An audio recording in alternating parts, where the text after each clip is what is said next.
പോയില്ല. പിന്നെ ഒന്ന് പുറത്ത് നോക്കിയപ്പോഴാണ് എൻ്റെ മോനെ നിങ്ങൾ എന്നെ നോക്കുക എന്ത് രസം. കാരണം പഞ്ഞിക്കട്ട പോലെയാണ് പുറത്ത് മേഘങ്ങൾ നിൽക്കണം. ഞാൻ ഈ മേഘങ്ങളടക്കം ഇങ്ങനെ കാണണത് എൻ്റെ ജീവിതത്തിൽ ആദ്യമായിട്ടാണ്. പക്ഷെ അറ്റത്തേക്ക് സൂം ചെയ്ത് നോക്കിയപ്പോഴാണ് ഈ മേഘങ്ങളൊക്കെ അറ്റത്തുണ്ടാവണം മറ്റേ പൊല്യൂഷൻ പ്ലാന്റിന്നാണെന്നാവും. ഇതിപ്പോൾ ചെന്നൈ എത്തി. ചെന്നൈയിലിപ്പോൾ ലാൻഡ് ചെയ്യാറായി. അപ്പോൾ ലാൻഡ് ചെയ്യാറായപ്പോൾ ഒരു അനൗൺസ്മെൻറ്റ് കേട്ടപ്പോഴാണ് ഞാൻ ഓർക്കത്തിൽ നിന്ന് എഴുന്നേറ്റേ. ഇവിടെ ഇപ്പോൾ ചെന്നൈയിൽ എത്തുമ്പോൾ ഇങ്ങനെയൊക്കെ ഒരു കാഴ്ചയാണ്. എന്നാലും കാഴ്ചകളൊക്കെ മുകളിൽ നിന്നാണ് എല്ലാം നല്ല രസമായിട്ട് തന്നെയുണ്ട്. നല്ല പഞ്ഞിക്കട്ട പോലെ ഇരിക്കുന്ന എന്തൊക്കെ രസമുള്ള മേഘങ്ങളാണ്.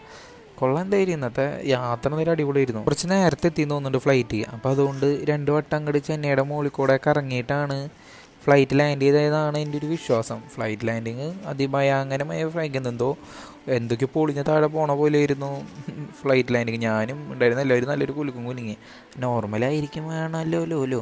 എന്നിട്ട് മെല്ലെ അവിടെ നിന്ന് ഡിസ്പാർച്ച് വേണ്ടിയിട്ട് കാര്യങ്ങളൊക്കെ എടുത്ത് അവിടെ നിന്ന് മെല്ലെ ഒരുങ്ങി ബാഗ് എടുത്ത് അങ്ങോട്ട് നീങ്ങി. എനിക്കിനി ചെന്നൈയിൽ നിന്ന് കൊച്ചിക്ക് കൂടിയും ഫ്ലൈറ്റ് ഉള്ളത് കാരണം ഞാൻ ട്രാൻസ്ഫറാണ് എടുത്തത്. അതുകൊണ്ട് ഒരു വട്ടോടി സെക്യൂരിറ്റി ചെക്ക് ചെയ്തിട്ട് ഗേറ്റ് നമ്പറൊക്കെ നോക്കിയിട്ട് വീണ്ടും എൻ്റെ ഗേറ്റ് കണ്ടെത്തിയിട്ട് ഞാൻ അവിടെ പോയിരുന്നു. ഇനി കൊച്ചിക്കുള്ള ഫ്ലൈറ്റ് വരാൻ വേണ്ടി വെയിറ്റ് ചെയ്യണം. 2 മണിക്കൂർ 1.5 പോസ്റ്റ് ആയിരുന്നു. അതിൻ്റെ ഇടയിൽ കുറേ കോളും കാര്യങ്ങളൊക്കെ ചെയ്ത് ഇതാണ് എൻ്റെ എയർലൈൻ. അങ്ങനെ വണ്ടിയിലെത്തി ഞങ്ങളല്ല എൻ്റെ പാരൂല്ല, ഞാൻ ഒറ്റയ്ക്കാണ്. എന്നാലും ഞാനങ്ങനെ കയറുമ്പോൾ എയർ ഹോസ്റ്റസ് എന്തൊക്കെ പൊളിക്കേണ്ട ഗ്ലാസ് ഒക്കെയാണ്. എന്നിട്ട് നേരെ സീറ്റ് കണ്ടെത്താണ്. ഈ പ്രാവശ്യം വിൻഡോ സീറ്റ് തന്നെയാണ്, പക്ഷേ സ്ഥലം വ്യത്യാസമാണ്. മുമ്പ് റൈറ്റിലാണെങ്കിൽ ഈ പ്രാവശ്യം ലെഫ്റ്റിലായിട്ട് അങ്ങോട്ടാണ് ഇരിക്കണം. അല്ല, മുമ്പ് ലെഫ്റ്റിലാണ് ഇരുന്നത്, ഈ പ്രാവശ്യം റൈറ്റിലാണ് ഇരിക്കുന്നത്. കയറി ഇരുന്നിട്ട് ഇത് എപ്പോഴത് എടുക്കാതെ അങ്ങോട്ടൊക്കെ നോക്കിയിരിക്കുകയാണ്. കാരണം എങ്ങനെയൊക്കെ ഒന്ന് കൊച്ചി എത്തണമെന്നുണ്ടായിരുന്നു. കാരണം ആദ്യം വട്ടം തന്നെ എയർപ്ലെയിൻ പൊന്തി ഇറങ്ങി ഉപയോഗിക്കും പ്രഷർ കാരണം എൻ്റെ തലച്ചോറും മേലും എല്ലാം ചെവിയും എല്ലാം നല്ല വേനണ്ടായിരുന്നു. ഇതിനുള്ളിൽ കൂടെ കുറേ ഗ്യാസൊക്കെ കൊണ്ടുവരുന്നുണ്ട്. മുമ്പത്തെ ഫ്ലൈറ്റ് ഞാൻ അത് കണ്ടിട്ടുണ്ടായിരുന്നില്ല.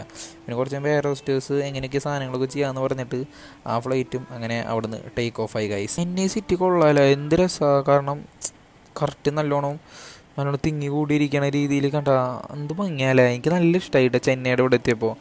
അങ്ങനെ കുറച്ച് കഴിഞ്ഞപ്പോൾ ഞാൻ അധികം റെക്കോർഡ് ചെയ്യുന്നില്ല, കാരണം ചാർജില്ല ഫോണിൽ. ഫോൺ ഡെഡായി കഴിഞ്ഞാൽ എനിക്ക് വേറെ ആളെ വിളിച്ച് ഡൗട്ട് പോലും നോക്കാൻ പറ്റില്ല.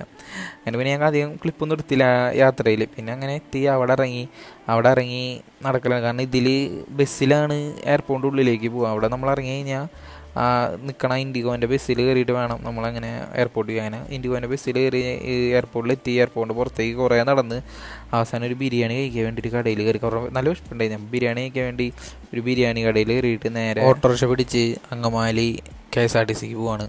അങ്കമാലി KSRTCന്ന് കയറിയിട്ട് നേരെ തൃശ്ശൂരേക്ക് യാത്രയായി. തൃശ്ശൂരെത്തി.